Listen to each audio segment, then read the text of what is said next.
안녕하십니까. K부동산월드입니다. 우리 정부에서는 2017년도 말에 주택임대사업을 활성화하기 위해서 주택임대사업자 활성화 방안을 발표하면서 굉장히 많은 세제 혜택 그리고 많은 편의를 제공을 해줬습니다.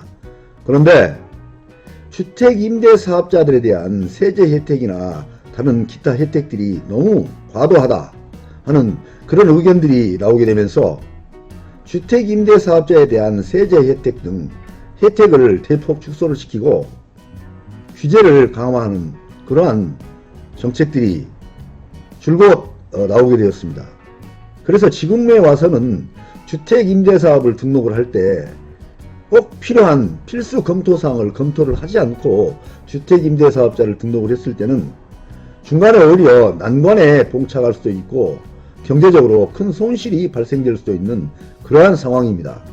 그래서 주택임대사업을 하고 계시거나 주택임대사업을 계획하시고 계시는 분들께서는 다음에 말씀드리는 세 가지 사항을 필수적으로 검토를 하시고 진행을 하셔야 된다는 점을 말씀드리고 그 점에 대해서 설명을 드리도록 하겠습니다. 주택임대사업 등록 전에 필수적으로 검토해야 될 세 가지 사항이 있는데요. 이 세 가지 사항은 첫 번째로는 의무 임대기간을 과연 충분히 유지할 수 있을지 미리 검토를 하셔야 됩니다. 의무 임대기간은 단기 임대는 4년 그리고 장기 임대는 8년인데 이 기간을 충분히 유지를 할 수 있는지, 그리고 임대를 계속 하시면서 그 복잡한 절차들이 있고 신고라든지 이 지켜야 될 그런 규정들이 있습니다. 거기에 충분히 임대 관리를 할 수 있는 가능성이 있는지 그런 여부까지도 검토를 하셔야 될 것으로 보여집니다. 등록 임대주택으로 등록을 했을 때는 여러가지 해야 될 일들이 굉장히 많아집니다. 그래서 그러한 부분들을 충분히 소화시킬 수 있는지에 대해서 미리 검토를 해보실 필요가 있다는 것입니다. 그리고 두 번째로는 수혜 가능한 세제 혜택의 종류 그리고 이 범위에 대해서 충분히 검토를 하셔야 될 것으로 보입니다. 이 수혜 가능한 세제 혜택으로는 취득세 감면, 그리고 재산세 감면, 종합부동산세 합산 배제, 양도소득세 감면 조항들이 있는데 어디까지 이 혜택을 받을 수 있는지 미리 검토를 하실 필요가 있다는 것입니다. 그리고 세 번째로는 임대사업 중도 포기 시 과태료 한도 금액을 살펴보셔야 됩니다. 새로 개정된 민간임대주택법에서는 과태료가 항목별로 최고 3천만원까지 상향 조정되었습니다. 그래서 이러한 부분들을 충분히 살펴보셔야 될 것으로 보여지고, 또한 세제 감면 혜택을 받은 것을 전부 다 환수를 하게 되어 있습니다. 그래서 만약에 임대사업을 중도 포기했을 때 환수되는 세제 감면 혜택은 어떤 것이 있는가, 이런 부분에 대해서 충분히 살펴보시고 진행을 하실 필요가 있다, 이렇게 말씀드릴 수 있습니다. 그럼 지금부터는 개정된 민간임대주택에 관한 특별법 내용을 설명을 드리도록 하겠습니다. 이번에 개정된 민간임대주택에 관한 특별법은 2019년도 10월 24일부로 시행을 하게 되었습니다. 그런데 여기서 주요 내용 4가지가 있는데요. 이 주요 내용 4가지를 살펴보도록 하겠습니다. 첫 번째로는 최초 임대료에 대한 개념이 이원화되었다는 것, 그리고 두 번째로는 임대료 5% 증액 제한 준수 의무 기간이 연장됐다는 점, 세 번째로는 임대차 계약 신고 범위가 확대된 점, 네 번째로는 위반 행위에 대한 과태료가 대폭 인상이 된 점입니다. 이 네 가지를 구체적으로 살펴보도록 하겠습니다. 현재 최초 임대료에 대한 개념이 이원화되어 있는데요. 이전에 최초 임대료는 임대 사업자가 정하는 임대료, 이게 최초 임대료가 되었습니다. 그런데 여기에 개정이 되면서 한 가지 추가가 되었습니다. 장기 일반 민간 임대주택 및 단기 민간 임대주택의 경우는 임대사업자가 정하는 임대료를 최초 임대료로 보지만 제5조에 따른 민간 임대주택 등록 당시에 기존에 존속 중인 임대차 계약이 있는 경우에는 그 종전 임대차 계약에 따른 임대료를 최초 임대료로 본다, 이렇게 해서 굉장히 큰 변화가 있다는 점입니다. 그리고 이 항에 보면 임대사업자는 임대기간 동안 임대료 증액을 청구하는 경우에는 임대료의 5% 범위에서 대통령령이 정하는 증액비율을 초과하여 청구해서는 아니 된다. 이렇게 돼 있는데요. 여기서 임대 기간 동안이 이전에는 의무 임대 기간 동안으로 규정이 되어 있었는데 개정법률에서는 임대 기간 동안으로 개정이 됩니다. 그래서 의무 임대 기간이 지난 다음에도 임대를 계속 진행을 했을 때는 똑같이 이러한 5% 증액 비율을 지켜야 된다 하는 점입니다. 그러면 최초 임대료의 개정 이전과 개정 이후의 사항을 비교해서 설명을 드리도록 하겠습니다. 개정 이전에는 종전의 임대차 계약이 체결되어 있는지 여부에 상관이 없이 주택임대사업자로 등록한 후에 새로 계약을 체결하거나 기존 계약을 갱신할 때의 임대료가 최초 임대료였습니다. 그런데 개정 이후에는 종전 임대차 계약이 체결되어 있지 않은 경우에는 주택임대사업자로 등록한 후 새로 계약을 체결하는 경우에 임대료를 최초 임대료로 봅니다만 종전 임대차 계약이 체결되어 있는 경우에는 종전 임대차 계약 자체가 최초 임대료가 된다 하는 점, 그렇게 차이가 있다는 점을 보여주고 있습니다. 그러면 그림을 통해서 설명을 드리도록 하겠습니다. 개정 전, 그러니까 2019년도 10월 23일 이전에 주택임대사업자로 등록을 한 경우에는 이렇게 설명할 수 있습니다.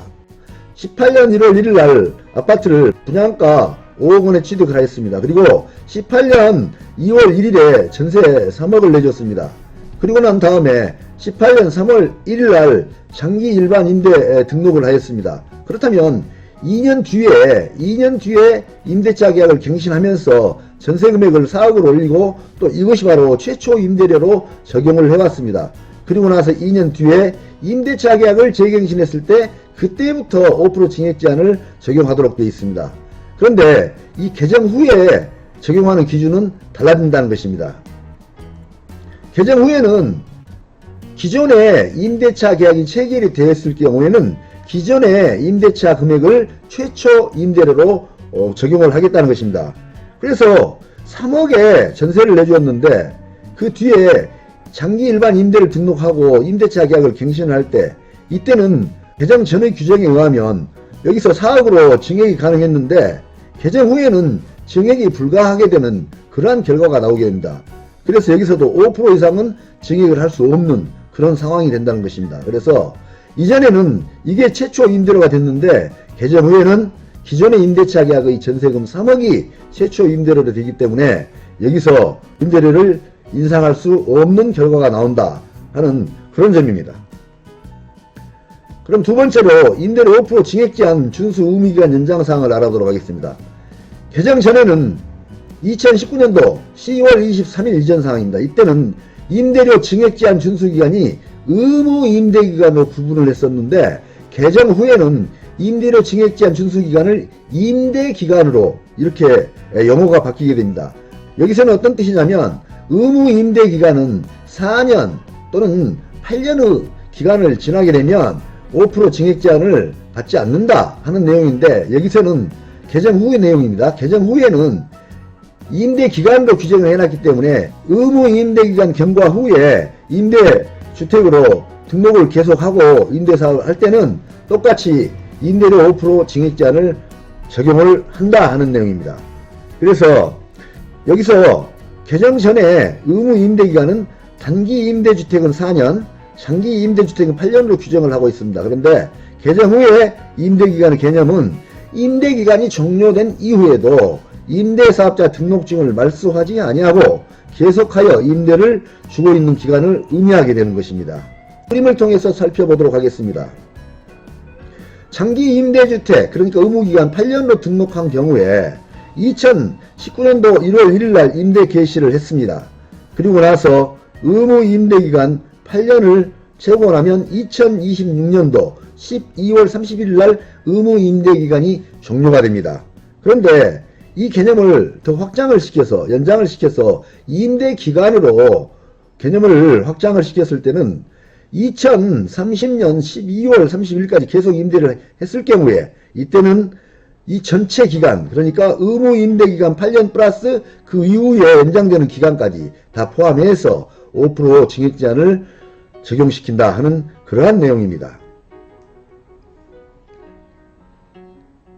5% 증액제한 준수 의무기간을 연장한 이유에 대해서 설명을 드리겠습니다. 의무 임대 기간과 세제 혜택의 적용에 있어서 형평성을 확보하기 위함이다. 이렇게 이야기를 하고 있습니다. 임대주택으로 등록해서 의무 임대 기간을 경과한 이후에도 세제 혜택을 받도록 되어 있습니다. 그런데 의무 임대 기간까지만 의무를 준수하도록 한다면 형평성이 맞지 않다 하는 그런 의미에서 5% 증액제한 준수 의무 기간을 연장한 것으로 보입니다. 그렇다면 의무 임대기간 경과 후에도 계속 임대했을 경우에 적용받는 세제 혜택이 뭐가 있는지 살펴보도록 하겠습니다. 첫 번째로는 재산세 감면 혜택이 있습니다. 두 번째, 종합부동산세 합산 배제 혜택이 있습니다. 세 번째, 종합소득세 감면 혜택이 있습니다. 그리고 네 번째로 양도소득세 감면 혜택이 있게 됩니다. 그래서 양도소득세의 경우에는 거주주택 비과세 특례 조항이 있고 양도소득세 100% 감면 조항이 있습니다. 거주주택 비과세 특례 조항은 3주택자인 경우에 2개 주택을 임대주택으로 쓰고 자기가 거주하는 주택 1주택이었을 때 그 1주택에 대해서는 양도소득세를 비과를 해준다는 것입니다. 그런데 임대사업을 하지 않았을 경우에는 양도소득세를 다 부과를 하도록 되어 있기 때문에 여기서 또 특혜를 받게 되는 것입니다. 그리고 양도소득세 100% 감면에 대해서는 주택 임대사업을 영위하는 동안 그 주택에 대해서 그 임대주택에 대해서는 양도소득세를 100% 감면을 해준다는 그러한 내용의 혜택입니다. 다음으로 세 번째, 임대차 계약 신고 범위 확대 사항에 대해서 말씀드리도록 하겠습니다. 개정 전인 2019년도 10월 23일 이전에 주택임대사업자로 등록을 한 경우에는 임대차 계약 신고는 주택임대사업자로 등록한 이후에 체결되거나 갱신되는 최초 임대차 계약에 관한 신고를 말하고 있습니다. 신고기한은 임대차 계약 체결일로부터 3개월 이내 신고를 하도록 되어 있습니다. 그런데 여기서 주의할 사항이 하나 있습니다. 임대차 계약 잔금일로부터가 아님을 주의하셔야 됩니다. 그리고 신고기관은 임대주택 소재지 관할 지방자치단체에 신고를 하도록 되어 있습니다. 여기서도 주의사항이 있습니다. 소유자 주소지 관할 소재지가 아님에 유의를 하셔야 됩니다. 이 경우에 위반사항은 임대차 계약 신고를 하지 아니하거나 거짓으로 신고한 경우, 이 경우인데 1차 위반 때 500만원, 2차 위반 때 700만원, 3차 위반 때 1000만원을 부과하도록 되어 있습니다. 그런데 이 개정 후에는 이게 이런 식으로 변경이 된다는 것입니다. 개정 전에는 임대차 계약 체결일로부터 3개월 이내, 그러니까 종전 임대차 계약이 있는 경우에도 별도의 임대차 계약 신고 의무가 없었습니다.